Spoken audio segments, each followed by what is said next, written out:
Here are some of the headlines we are featuring today from your favorite news outlets at offthepress.com. Illegal immigration continues to plague the U.S.-Mexico border. New reports show that while many migrants are caught or turn themselves in to border officials, 60,000 slip in unnoticed every single month.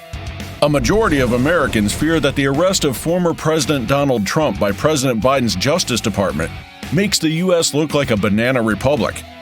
After nearly 2 weeks in the hospital, Pope Francis was released today and is back at the Vatican. He had undergone hernia surgery. He joked to the press, "I am still alive," and his surgeon said he is better than before. And it appears no one wants Toto anymore. The terrier that shot to fame in The Wizard of Oz is so unpopular that there are fears it will go extinct. For stories like these and more updates all day long from your favorite news outlets, go to offthepress.com. Voice Live, America's fastest growing news program. With Steve Gruber. You've got to put America first. You do that by voting and bringing your friends to do the same. Delivering the latest news, observations, and opinions. With the entire Real America's Voice team, America's Voice Live starts now.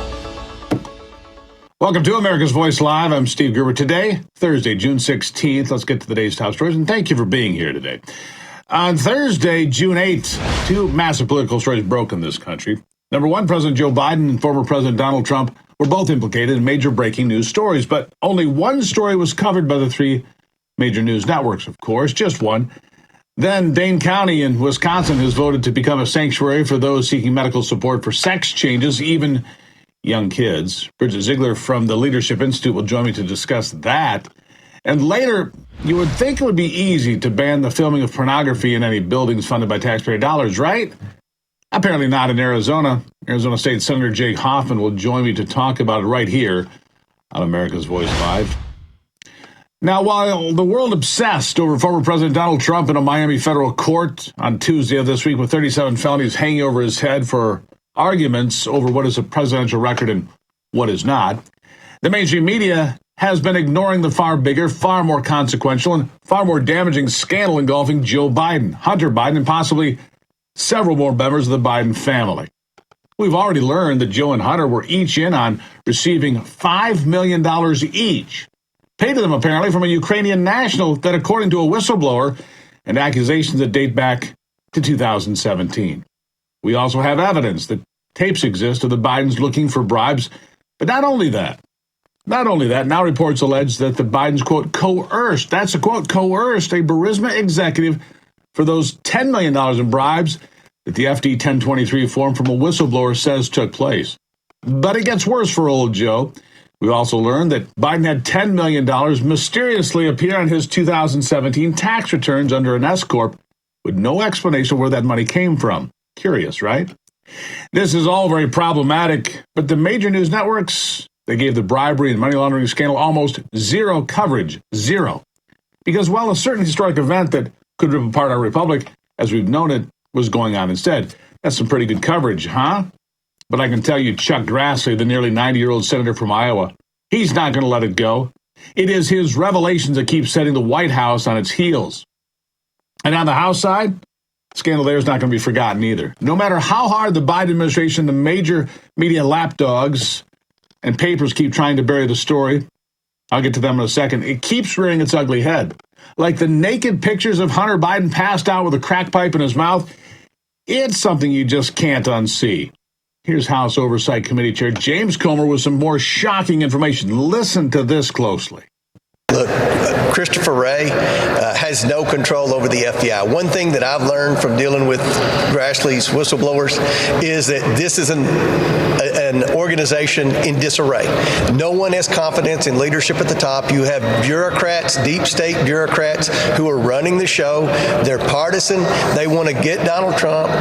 They don't care what Joe Biden does because Joe Biden can be controlled. So we have issues with the FBI, but my investigation is about following the money. We're going to continue to follow the money. And Maria, I can assure you there's more money that we're going to be able to identify that was transferred between foreign nationals in other countries and the Biden Biden family, this is going to be hard for Joe Biden to explain, and it's not going to go away. This is going to be an issue, and I think eventually the mainstream media will turn on Joe Biden and start asking the real questions.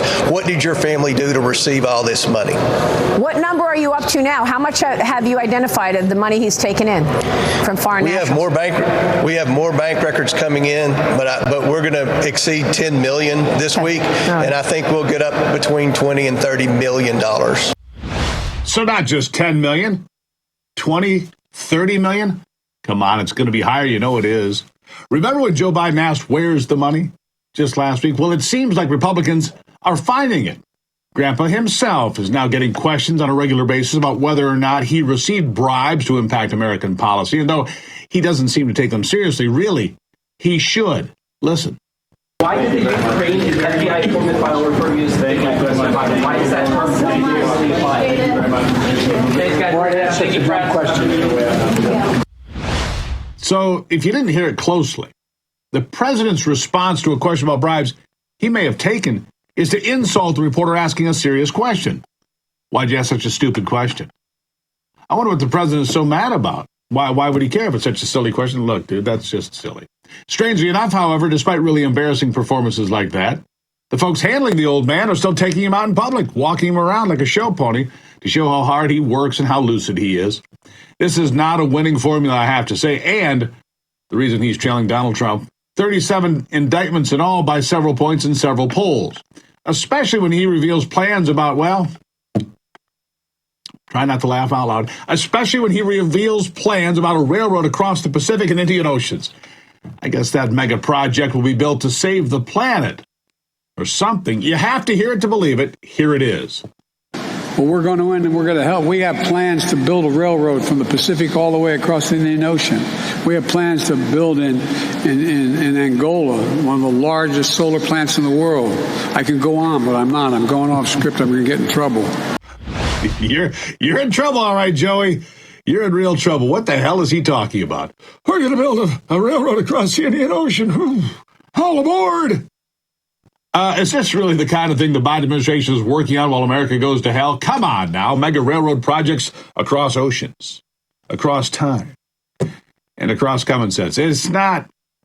If it's not, and he just made that up out of thin air, that might be worse because that's a sign of serious mental decline. So if they're not building railroads across oceans, what's really going on? Oh, good Lord. Who knows? But hey, it didn't stop there. Watch this. I grew up in Claymont, Delaware, on the Pennsylvania state line where that arch goes up in Delaware, right along the Delaware River. There are more oil refineries in Marcus Hook in that area than any place, including Houston, Texas, taking care of 10 million people in the region. And when we moved there, we lived in a place called Brookview Apartments. And what used to be I-9, what's now I-95, there used to be, it's called the Philadelphia Pike. It was from Wilmington to Philadelphia. That was a 4-lane access road, but it was too dangerous for a third-grade kid to walk to school. It's only about a half a mile. So my mother would drive us to school every day. On cue, the first major frost in the late fall, my mom would get in the car, turn on the windshield wiper to get the dew off of it, and there'd be oil slicks, literally oil slicks on the windshield. How many folks across the country have had similar experiences? As a result, saw higher than usual rates of childhood asthma, cancer. For the longest time, Delaware had one of the highest cancer rates in America, in large part because the winds blow east, not north or south. You know, does anybody else have the same question I do? Why just that first frost in the fall? You have an oil slick and then that's it? The environment's all clean and good to go from there? And what really makes all of this worse is because later in the same speech, Biden says that because America made so much money polluting the environment for so long, while also saying that we are the major cause of climate change, that we must give back to developing nations who we will not let pollute to make money.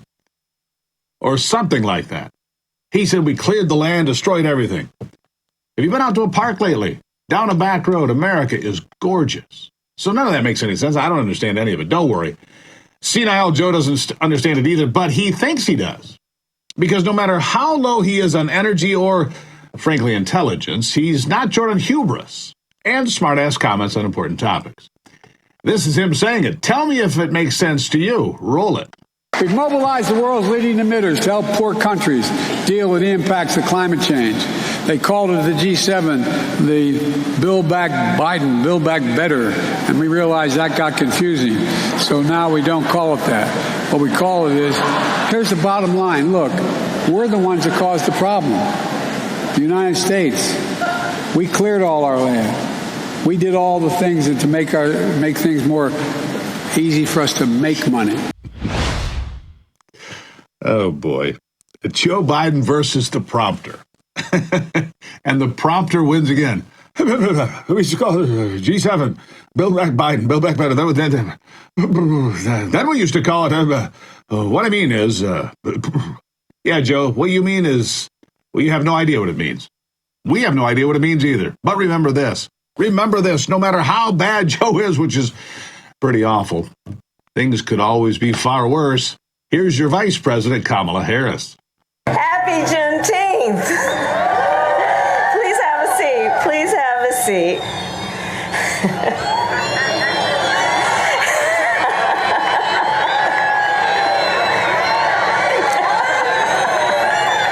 And to my Divine Nine family.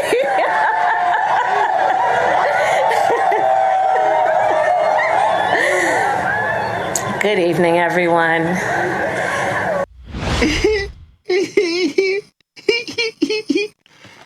Come on. This is our vice president? What an idiot. Can you imagine that person being president? Well, she's just a very weak, senile heartbeat away right now as we speak.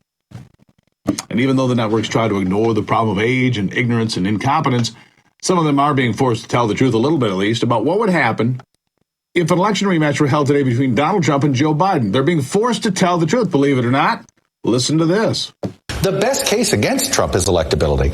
And it seems like that is just every Republican tries to make this argument, Jim, and it doesn't look like it's had any impact. And I think one of the reasons it does is if Joe Biden had a really high approval rating right now, and he looked really, and the economy's roaring and everything's going great and inflation isn't, nobody's worried about grocery prices. If everybody felt great, then maybe like, hey, hey, Republicans, we can't botch this. We really need to be. There's this perception that anybody can beat him. Yeah, and I think it's conceivably that when you have an 80-year-old president who tends to mumble and meander and tell old stories about corn pop and stuff like that, and the economy's not great, you never know what's going to happen between now and 2024. Biden couldn't get beaten by Trump. This is why I think Trump won it in 2016, because of that same perception. Yes, he's less electable, but they didn't think he was unelectable because they thought, well, anybody can beat Hillary. And anybody can beat Biden. Come on now. The media is forced to report on the polls, but what they aren't forced to report on is, as I said, the scandals swirling around Biden and his family. And as you've seen, they won't until it becomes clear they have no other choice. And what is really slimy about that is that this story, the president of the United States taking bribes potentially from foreign entities, $10 million, $5 million to his kid, $5 million to himself, to influence American policy, should be the biggest news story since like the end of World War II, or at least the fall of the Soviet Union, in terms of importance to America. But so-called journalists want to ignore it. We, of course, know why. They want to protect the Democrats, stop Trump from taking power again, because they are part of the deep state too, you see. And deep staters in the DOJ or the CIA will leak information to the press, and the press dutifully reports on it without looking into it at all. They take it as fact. They just regurgitate it like a bird to her babies. Then, when they decide to leave government, they're able to get jobs at all these networks. I'll scratch your back if you scratch mine, and you can pay me $1 million. For example, here's how they covered Trump's allegations that Biden had him arrested. Listen. But first of all, Trump insinuated that Biden had him arrested, that Biden did it. Also, that Biden also had illegally obtained and kept troves of documents. Yeah, so the first part, there was no indication, no evidence whatsoever that President Biden is somehow behind these charges. They were brought by a special counsel and approved by a Florida grand jury of ordinary citizens. Then this claim about Biden and the 1,850 boxes. Look, Biden is under his own special counsel investigation because he did take some number of classified documents from his time prior to being elected president. But these 1850 boxes, Jake, are not 1850 classified boxes. What they are boxes of records from his 36 years in the U.S. Senate. Senators, unlike presidents, own their own office's records. They can do whatever they want. They usually donate them to colleges. They can burn them. They can give them to passersby, whatever. So he donated them. And contrary to Trump's claim that Biden won't let anyone look at these 1850 boxes, Biden consented to 2 FBI searches of those records, as our Paula Reed reported, and there was no initial indication, as of February at least, that there was anything classified in them. So not only were they not entirely classified, there was nothing classified as far as the initial search showed. Now, how does the balding boy genius there know what's in those boxes? Huh? He has no idea what's in those boxes. He just word vomit. Sounds like the CNN fact checkers from the Biden administration. Makes you wonder, doesn't it? Of course, there's no evidence that Biden had his top political opponent arrested, except for the fact that Biden's DOJ had Biden's top political opponent arrested. But don't look at that. And of course, there's no evidence he didn't direct his DOJ to do it. And that is certainly what the media should be looking at, but they won't. Not now, not ever. So that means I will raise the important questions here and let you decide, because the network's journalism in general is letting you down. Time to get some questions asked and answered. We'll do it right here every single day. Thank you for being part of it. Now, coming up after the break, like we've been discussing, President Joe Biden, former President Donald Trump, both implicated in major breaking news stories June 8th, but only one covered by the big three. Of course, Floyd Brown will join us next with his perspective here on America's Voice Live.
Well, the U.S. Cybersecurity and Infrastructure Security Agency says it's assisting several U.S. federal agencies after hackers breached a widely used software program. More good news, right? It's unclear at this point who the hackers are, but a Russian-speaking ransomware group that has frequently hacked U.S. institutions remains a suspect in the investigation. Earlier this month, the organization sites included a recently exploited security flaw in the Progress Move It Transfer managed file transfer solution to its catalog of known vulnerabilities being targeted by attackers. This is the latest in an ongoing hacking campaign that began, 2 weeks ago? It's already impacted several major U.S. universities and state governments, with the Russian-speaking group CLOP claiming credit for those attacks and others abroad. Klopp. Miami's Republican Mayor Francis Suarez, running for president, if you hadn't heard, as the first Hispanic in the Republicans' presidential field for the year.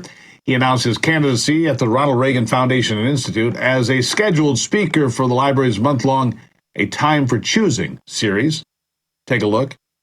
Like Ronald Reagan, it's time for a leader who believes in America's greatest power, Americans.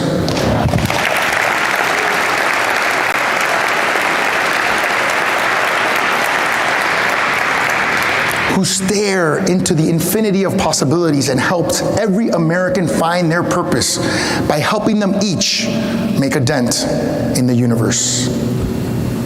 And that is why just yesterday, I filed paperwork to run for president of the United States of America.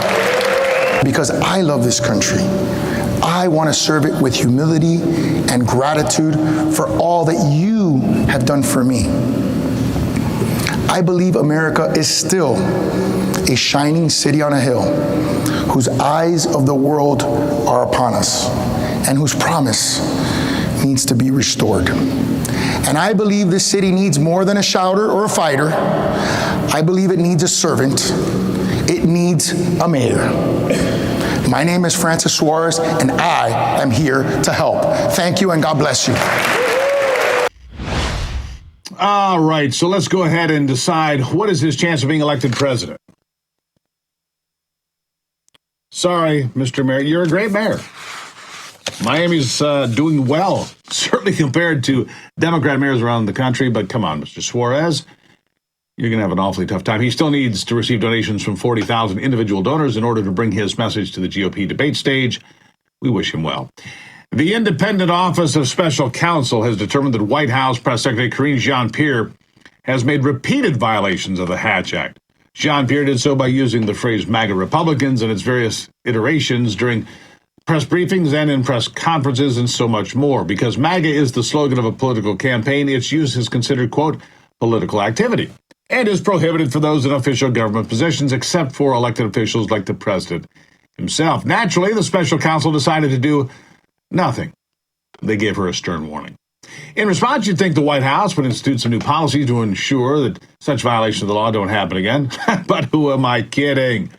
Instead, the White House has announced that it'll keep blatantly breaking the law without a care in the world, because why would they? The fact that the Biden administration isn't even attempting to keep up appearances is notable. The special counsel puts out its opinion and issues a warning for the violations, and Jean-Pierre's press office within days goes right back to MAGA this and MAGA that. For those interested in Jean-Pierre's excuse, she claims that Republicans use the term MAGA to describe official policy agenda items, thus making it not necessarily a political description, but a technical one. Of course, that's not true. But truth doesn't matter. It's the Democrats. It's Washington. They're politicians. Come on. While a news network or some individual representatives in Congress might refer to a piece of legislation as MAGA in its intentions, that's not a term used in any official capacity by Republicans when it comes to legislation or policy. In other words, Jean-Pierre is lying, which again is par for the course. I know you're probably shocked. New details of Hunter Biden's behavior, enabled and supported by his parents, are confirming just how disgusting the Biden family can be. According to the Free Beacon, the president's degenerate son refused to even have contact with the mother of his daughter, Navy, during her pregnancy. He also cut them off financially and declined to even see a picture of the daughter he now has disowned. Furthermore, text messages mentioned London Roberts' decision not being supported by Hunter Biden, indicating that he wanted her to abort the child and was angry that she did not. The texts also show that Hunter dropped out of contact a few months into her pregnancy and cut off her salary and health insurance shortly after she gave birth. What a stand-up guy. What a shining example of fatherhood. He had initially put her on his company's payroll, likely to provide her with health care during the pregnancy. Hunter Biden said he has no recollection of sleeping with Roberts after they met in 2017. That doesn't surprise me or anybody else, noting he was a drug addict, had many casual sex partners at the time. Have you been tested for hepatitis B? Just curious. But what makes the situation so much worse is the involvement of Joe and Jill Biden in all of it. It'd be one thing if Hunter Biden did what he did and his parents rebuked him, picked up the slack. Instead, they've openly supported their son's behavior, openly, At no point have Joe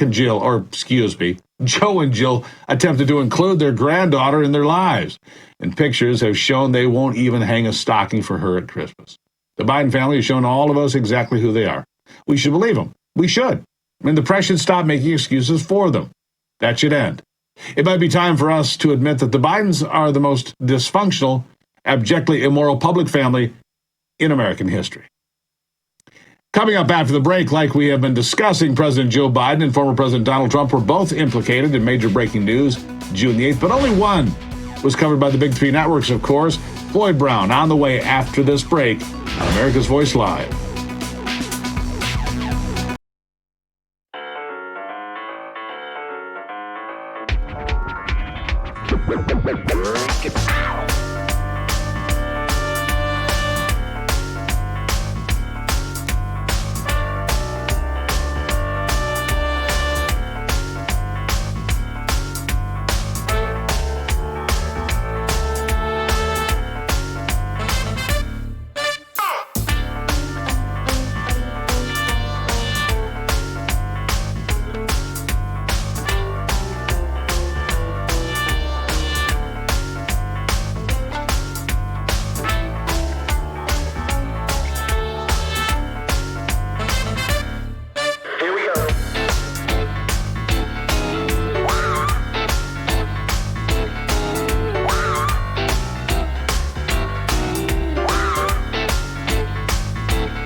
Well, as we were discussing at the top of the program on Thursday, June 8th, two massive political stories broke.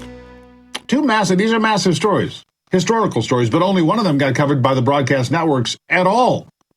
Former President Donald Trump, of course, was indicted by the special counsel in the classified documents librarian case. And on the very same day, it was reported that President Joe Biden had allegedly received $5 million, his half, of a bribe from an executive of a Ukrainian gas company, Burisma. You know, the same company in which his son Hunter was involved, and which he got involved and had a prosecutor fired in Ukraine by threatening to withhold $1 billion in American aid. You remember all that. Which one do you think was covered exhaustively and which one was ignored? I think you know the answer to that already. Over 4 days, the big three, ABC, CBS, and NBC, jammed their evening, morning, and Sunday roundtable shows with a total of 291 minutes of coverage dedicated to the Trump indictments. How much time did Biden Burisma get? There it is. Go to the scoreboard. 0. Zilch. Nada mention. Here with more is the story's Counterpunch author, Floyd Brown. Floyd, good to see you again. It's great to be back with you, Stephen. That's really why your network, Real America's Voice, is growing like mad, because the mainstream media doesn't cover these kinds of issues. And these are such significant and important issues that everybody needs to know about. And, we all want to know about the Trump issues. two, but you should get coverage of both. And it's been shocking to me the way Bill Clinton has been able to get by with these scandals. I mean, I think there's a lot of politicians who have gone down for much less than this. And you got that right. How does Joe Biden get away with it? Well, I don't know, but I mean, maybe he's a good tipper. I mean, maybe he tips the people around him really, really well. You get $10 million to throw. And by the way, you probably saw and heard this, Floyd. James Comer says, no, it's more like 20 million, 30 million, maybe more. I'm going with the over on this. If I was taking an over-under bet on this for the weekend, Floyd, I'm taking the over. Because we're just trying to find this. And the audacity, this is the real audacity, Floyd. The S Corporation tax return from 2017 that shows an unexplained $10 million coming through the door. You couldn't do that, and I couldn't do that without explanation. Oh, I just got $10 million dropped off by, a unicorn with some fairy dust. Don't worry about it, IRS. That would never, ever fly, Floyd, would it? Absolutely would not fly. And even more than that, as a presidential candidate, he had to file extensive disclosures about his personal business interests. And I can't imagine that those files would have been filled out correctly. The double standard here is shocking. And we have seen the weaponization of the Justice Department against Donald Trump and his family, and yet the Biden family, really you could almost call them the Biden crime family, as President Trump does, has gotten away with very, very little scrutiny. And I lay it right at the mainstream media's doorstep. It is a scandal that CBS, ABC, NBC devoted 0 minutes to this scandal. It shows that they're complicit in the cover-up, and that's why Real America's Voice is so important. Well, Floyd, I appreciate you saying that.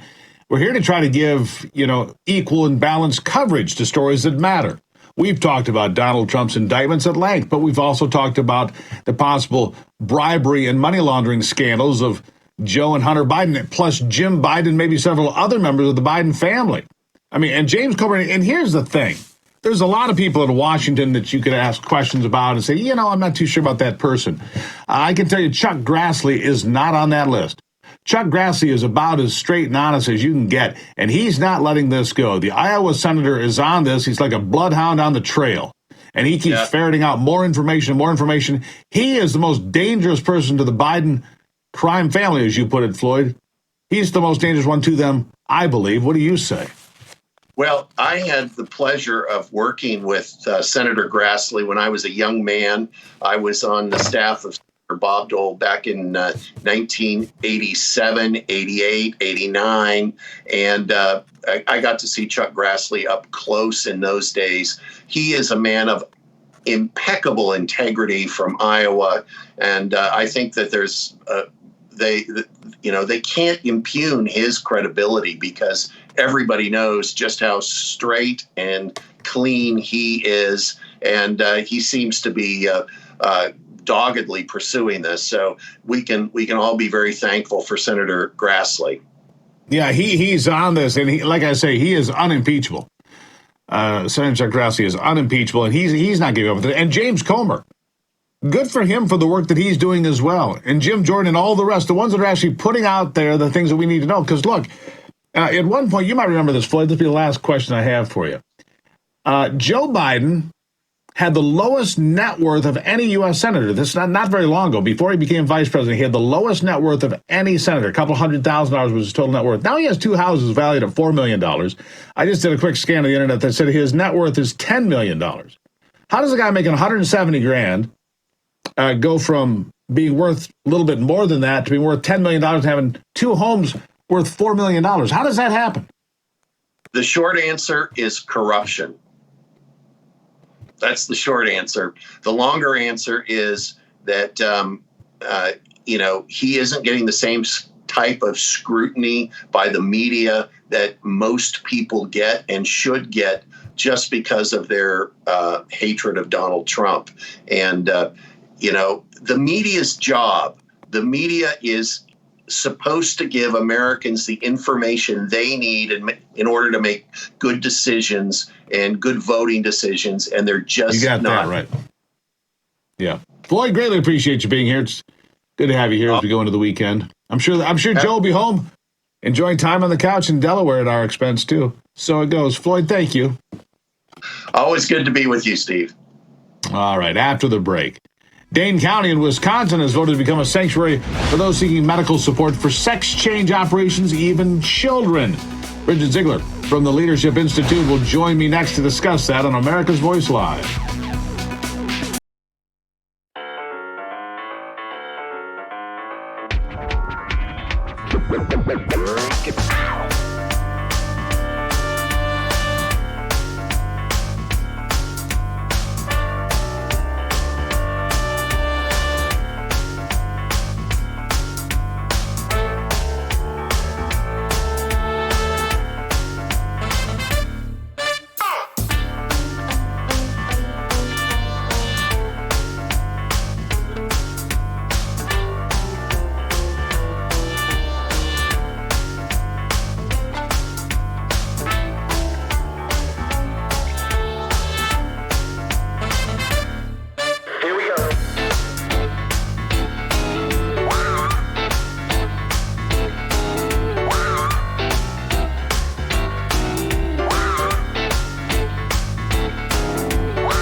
All right, a bit surprising here. Dane County voting to become a sanctuary for people who are transgender, non-binary, and to shield them from any future laws that remove any rights at all.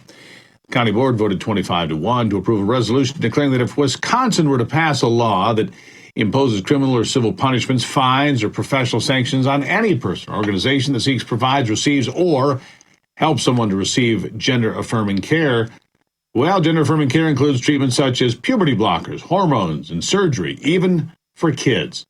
Over 50 people spoke during the county board meeting, the majority in opposition, loud opposition to the resolution, citing a variety of reasons: religious beliefs, concerns about bureaucracy, parental rights, and perceived, harm to kids receiving such care. Someone who has been watching this story very closely, Bridget Ziegler. She is the director of the Leadership Institute's school board programs. She joins me now. Bridget, good to see you here today. Thanks for having me. I saw one of the most remarkable things here, Ben Crenshaw on Capitol Hill yesterday, asking one of the doctors from Yale, a professor, do you have any peer-reviewed studies, anything that shows that puberty blockers and surgery and so forth, especially for young people, for kids, is positive, is good for them? She could not come up with one answer, not one, even though the British Institute of Medicine and others say this is terrible pursuit, a terrible path to take. There is not one credible, peer-reviewed, scientific program, journal, anything to support any of this. Why is this even happening? I am so glad you brought that up, because the science of it all has been just thrown out the window, and it's more about peer pressure than peer-reviewed. And these are, we're talking about adults where we're impacting young developing bodies. And the saddest part is that it continues. And so when you talk about this resolution, which is really no more than virtue signaling during Pride Month, we are seeing more and more results that are catastrophic that are happening to young children where they're chemically castrated and had no concept of the long-term irreversible effects. And parents, sadly, have gone to their medical professionals and they were affirming these cares. So we don't even have a real grasp on how far-reaching this detrimental ideology of trans cult-ish is impacting American children. So how did we get here, do you think, Bridget? I mean, let's be honest. It used to be 1 in 30,000 individuals, young people, had so-called gender dysphoria. Now it's something like 1 in 30. So to me, there's only one way you get there. Propaganda and advertising coming by way of TikTok and other social media platforms saying, hey, look at this. You might not be what you think you are. If you're down, if you're depressed, you might be a boy, not a girl. I think that's the only way you get there is constant advertising and promotion and propaganda. Am I wrong?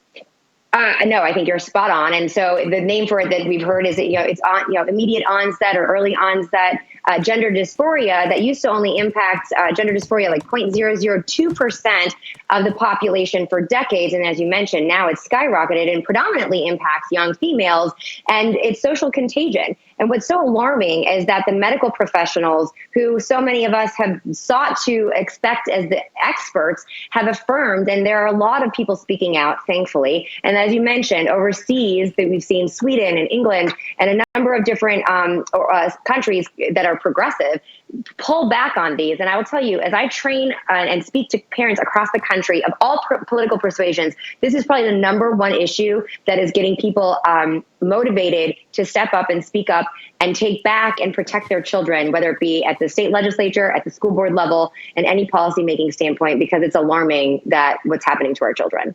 It is alarming, Bridget, but I do know that there are some things that are happening now, and that's the detransitioning. And those stories that have been hidden by the mainstream media, denied by liberal politicians, they are making their way to the forefront. Layla Jane is a young woman who's now suing the Permanent Medical Group and the Kaiser Foundation hospitals. She was given a double radical mastectomy at the age of 13.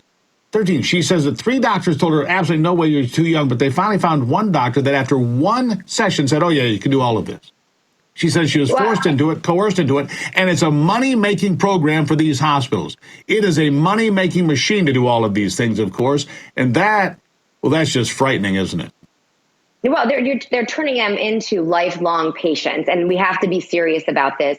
And we're parents who don't know, and we're in a culture where if you say anything where you even question it, you're called transphobic and all of these different things. And we're seeing at every level, whether it be education or on social media or even in the medical professions. But as you mentioned, more detransitioners are coming forward. Chloe Cole is someone I met who at 15 had literally taken puberty blockers and then had top surgery, and now has gone back and realizes she will never be able to have children. And as a mother of 3, this is absolutely barbaric and criminal. And more people are speaking up. And it is imperative that people understand what's happening, get involved, and we're here to help people be effective so we can reverse this irreversible damage and save more children.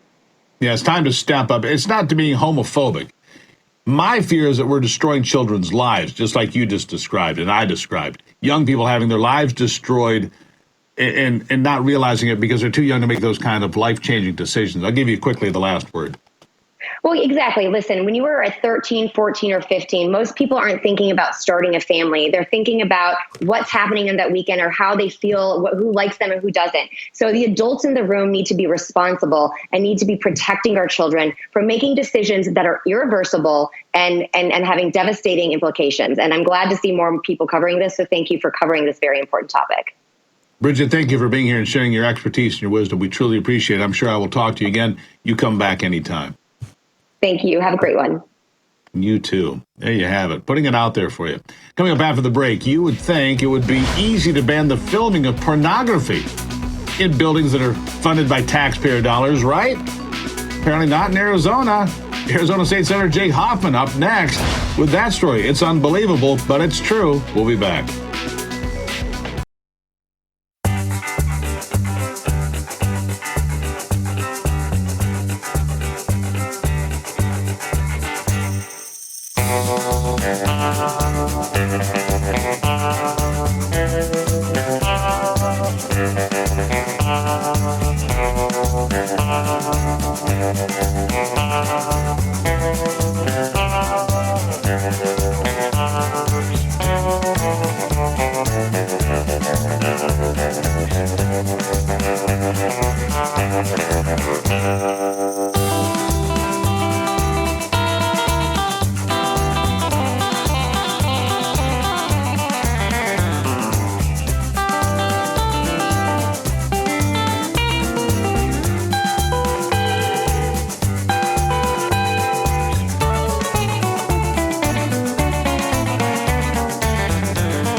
Well, our next stop is in Arizona, where the governor, Katie Hobbs, has vetoed a bill that bans the filming of pornography in any building funded by taxpayer dollars, including K-12 classrooms in public schools.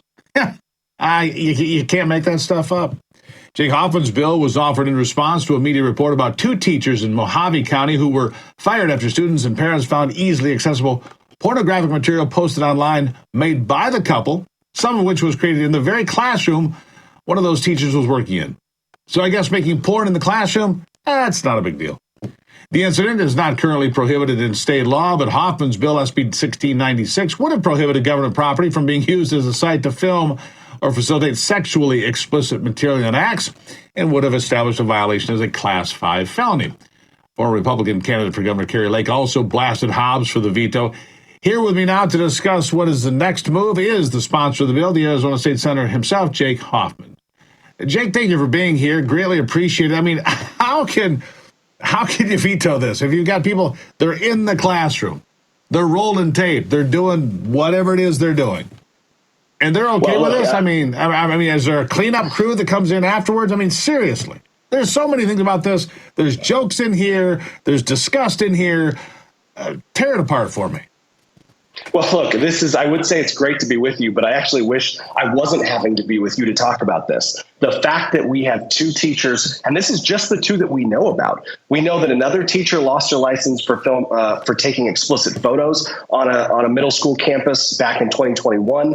So we know that this has happened more than once. And to think that teachers would utilize taxpayer-funded government buildings to film pornography on eighth graders' desks is absolutely beyond abhorrent. It's disgusting and should never be allowed to happen. Yet Katie Hobbs, she barely wins the governorship and abandons any idea that the majority of the legislature is Republican. She vetoes this just like she's vetoed over 110 other bills so far this year. She now holds the record by more than double for the most single-year vetoes in the history of our state.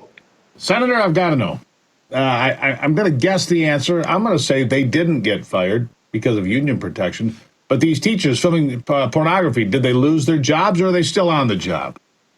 So what's interesting is when you read the media reports, they conflict. What we see is it actually looks like they resigned. So some media reports will say they were fired, but when we look at the actual district records, it appears that they were allowed to resign. And I would guess that you're exactly right. That's likely because of the strong arming of the unions. And to think that they would protect teachers who were filming pornography in their classroom. I mean, look, there were children who were actually mentally, upset. They ended up having mental health issues because they became aware of the fact that their desk had become the site of a porn sheet.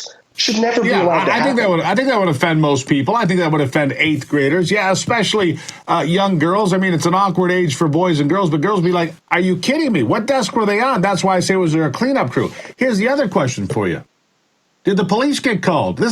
How is this not a criminal act to begin with? First of all, they couldn't legally be in there. You couldn't legally have a sexual encounter like that. I mean, there should be, as they say, there should be a law. You tried to do that. But, I mean, how is it not a violation of some, besides morals, how could it not be a violation of some law?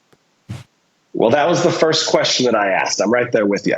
And unfortunately, because they did this after hours, so it was technically in private, there was no law on the books that police could utilize. Police were involved in the matter. They just didn't have anything that they could actually charge these teachers with. And the craziest part about the entire story is that the teachers, to this day, defend their actions. They say, oh, well, the legislature doesn't pay us enough. And what an absolute hogwash to try and blame this on their pay, that they would do something as morally reprehensible as film pornography. And, again, bottom line here, with that logic, maybe they can start dealing drugs to the school kids. I mean, if they don't get paid enough using that logic, Senator, hey, we're selling drugs to the kids, but yeah, we don't get paid enough. We have to make up the difference somewhere. I mean, that's just ridiculous. That's outrageous. This is all outrageous. Ridiculous. The fact that it got vetoed, really outrageous. Give me the last word here. What's the bottom line? Well, look, Katie Hobbs is showing that she is the most radical leftist the state of Arizona has ever seen. And unfortunately, this is what states all across the middle of America can expect when California-style politics and Washington, D.C., New York, Chicago-style politics start to infiltrate real America. So we've got to stand up, push back, and say absolutely not, hell no to this type of behavior. Hell no. That's what I would say. Arizona State Senator Jake Hoffman. Hey, Jake, thank you for being here. Have a good weekend. Thanks for having me. Really appreciate it. We'll get back to the news after this quick break and a message from our sponsor, our friends at Birch Gold. President Trump recently issued a warning from his Mar-a-Lago home. Quote, our currency is crashing, will soon no longer be the world standard, which will be our greatest defeat, frankly, in 200 years. There are 3 reasons the central banks are dumping the U.S. dollar: inflation, deficit spending, and our insurmountable national debt. The fact is, there is one asset that has withstood famine, wars, and political and economic upheaval dating back to biblical times, and that's gold. You can own it in a tax-sheltered retirement account with the help of Birch Gold. That's right, Birch Gold will help you convert an existing IRA or 401k, maybe from a previous employer, into an IRA in gold. And the best part? You don't pay a penny out of pocket. Just text America 989898 for your free information kit. They'll hold your hand through the entire process. Think about this. When currencies fail, gold is a safe haven. How much more time does a dollar have? I don't know. You don't either. Protect your savings with gold like I did. Birch Gold has an A+ rating with the Better Business Bureau. Thousands of happy customers like me. Text America to 989898 and get your free information kit on gold. Again, text America to 989898. All right, after the break, a story that reminds us of how great America really is, plus your answers to the America's Voice question of the day. Hillary Clinton called support for Trump disturbing.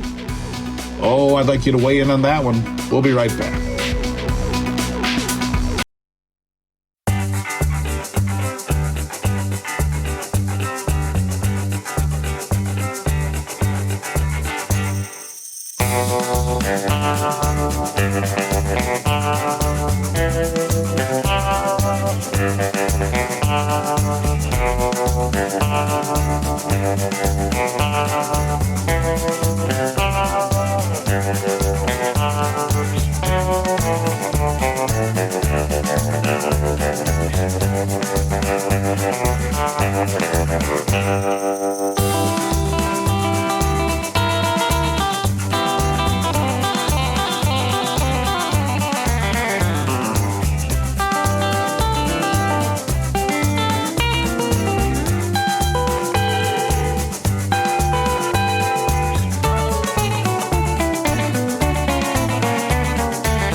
Well, a brave dog in Arizona is doing well after giving birth to 7 pups, just after surviving a deadly snake bite.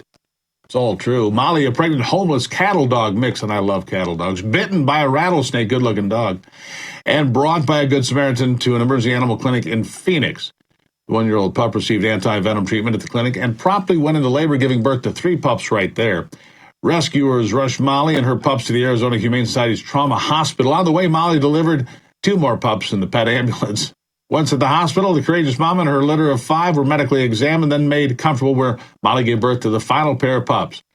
Yeah, they just kept coming and coming and coming. Molly and her litter of 7 are all doing well, and the former stray is slowly learning to trust her rescuers. Molly and the pups, or Molly and her minions, as her rescue is nicknamed, the family of 8 will continue to receive care at the animal hospital until they can be placed into a foster home. After their initial joint fostering, Molly and her puppies will be fostered separately before hopefully finding those forever homes. Good job, Molly. Way to hang in there. Excuse me. Well, Hillary Clinton called support for Trump disturbing. What do you have to say about that? Has she looked in the mirror lately? Yeah, that's what Karen Freshour wanted to say. What they accused Trump of doing, Democrats have done multiple times. Janice Stevens Thomas, I'm really trying hard to understand our justice system. How can people not see what the Biden family, Clintons, etc. are doing and have done? Nothing happens to them. God pray for us all. Danny Adams Sr., what's disturbing is the fact that HRC is not in prison. Phil Nurr, it's a don't look at what a criminal I am, just keeping your eyes on Trump tactic. She redefines the word evil. And Mike Reitz, coming from a full-blown communist, I would say this is a compliment. She's the one who began all the lies about Russia collusion. Never charged, should be in jail. All right, that's it for this week. For you men out there that have children, happy Father's Day. All right, happy Father's Day. Enjoy it well. Make the most of this weekend. Make memories with your kids and your grandkids. Stand up, do the right thing. Be a real man. Be an American man, if you would, please. Starting Monday morning, we'll be right back here, 6 a.m. to kick off Real America's Voice live coverage with the Steve Gruber Show at 6, like I said, and then back here Monday afternoon for America's Voice Live. Have a great weekend.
Here are some of the headlines we are featuring today from your favorite news outlets at offthepress.com. Illegal immigration continues to plague the U.S.-Mexico border. New reports show that while many migrants are caught or turn themselves in to border officials, 60,000 slip in unnoticed every single month. A majority of Americans fear that the arrest of former President Donald Trump by President Biden's Justice Department makes the U.S. look like a banana republic. After nearly 2 weeks in the hospital, Pope Francis